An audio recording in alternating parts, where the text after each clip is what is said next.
यस्तो उस्तो ओ डा अगाडि नाममा लेख्ने डा पछि के रामबरणको नामको अगाडि डा लेखेको डा पछि के रामबरणको नामको अगाडि डा लेखेको डा पछि के भनेको डा पछि के देशको राजस्व लुट्ने डा पछि के यस्तो डाहरू तिमीले हाम्रो विश्वेश्वर प्रसाद कोइराला जसले राजा नभई देश हुँदैन भन्नुहुन्थ्यो विश्वेश्वरलाई किन बेचेर खायौ रामबरण यादव मुर्दाबाद रामबरण यादव मुर्दाबाद।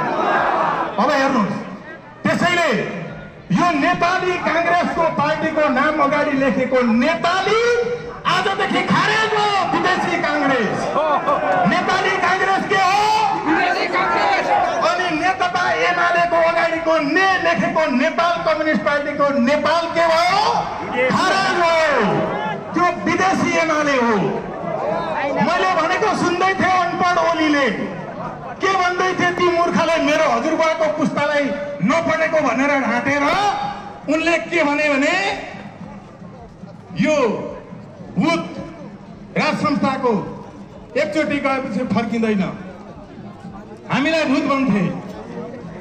ओ केपी ओली तिम्रो कार्ल मार्क्स मर्यो कि जिउँदैछ मरेको छ कि छैन मरेको कार्ल मार्क्सको नली खुट्टा बोकेर केपी ओली हामीलाई भूत भन्ने ओ भूत ओली तिम्रो भूत माओ चाइनामा जन्मेको माओ नेपालको हो त्यो कहाँको माओवादी कहाँको हो चाइनाको नेपालको हो माओवादी चाइनाको अब लखेटिन्छ त्यो विदेशी कांग्रेस लखेटिन्छ टिप्पीको कांग्रेस मात्रै राखिन्छ टिप्पीको कांग्रेस मात्रै राखिन्छ।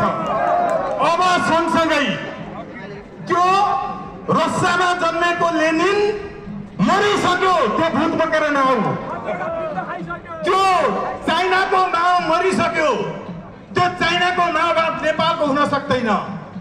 तिमीले भनेको भूत तिम्रो मार्क्सवाद लेनिनवाद माओवाद हो।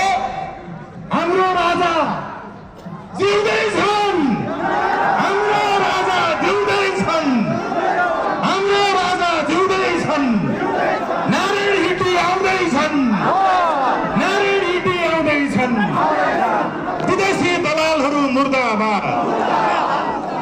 म विनम्रतापूर्वक निवेदन गर्छु यी अघिल्लो पुस्ताका नपढेको भनेर अनपढ ओलीहरू